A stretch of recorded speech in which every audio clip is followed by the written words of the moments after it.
Kulokuthi ukhalatha sengikhona sengiphathi kuyona channel yakhe hamba phambili kezwe mina engifeza ukuthi ungaphuma bathi ilaspo lamagama ethi mhlawumbe ngabe usemusha like azophinde ngicela usubscribe ungakhohlwa ukucomment nokulike kanjalo futhi nokushare ukukhona okukhulu kunakho konke bafethu nazi ukuthi makulesikhathi sosiniphathele indaba okwezona ezihamba phambili ngeke ukuthi sipholisa amaseka sivele sithathe sinibeke kudaba lwanamhlanje udaba enginiphathele udaba oluthinde lapha nensizwa iyasehluhluwe lapha nensizwa nje uMkhathazi umfokansi bantu uzokhumbula ukuthi lensizwa ke insizwa lapha nesidlala kakhulu emndibeni omculo amaskandi qembu nje lamagudla lapha nethema isuka iyasizibiza ngoMkhathazi sikho ke lapho ke udaba luthi lapha noMkhathazi ubese ebhala lapha nezinkundla zokuxhumana ukuthi ke eveza lapha isizathu esaba abanisa noMroza lapha nechaza nje kabanzi ukuthi kahle bona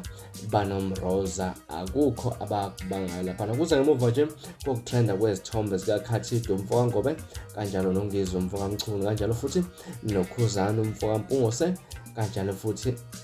naye uNgizo umfokamchunu lapha behlangene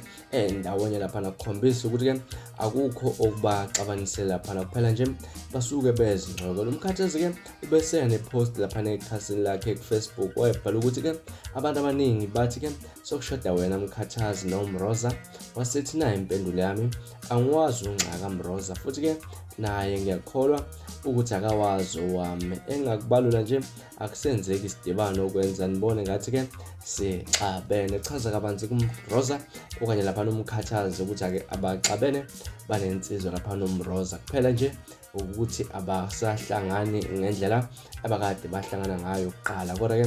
akukho okubaxabanisile wena mhlawumbe uthino la kuva lolu daba ahlangana na comment section ukungixoxela kabanzi ukuthi wena luthino lwakho ngalolu daba mina ke ngila sponsor ngiphuma kanjena kodwa ngiyakuthembisa ukuthi ngiyabuya futhi nezinye indaba ezilandelayo ukwakho subscribe nibe nosuku olumnandi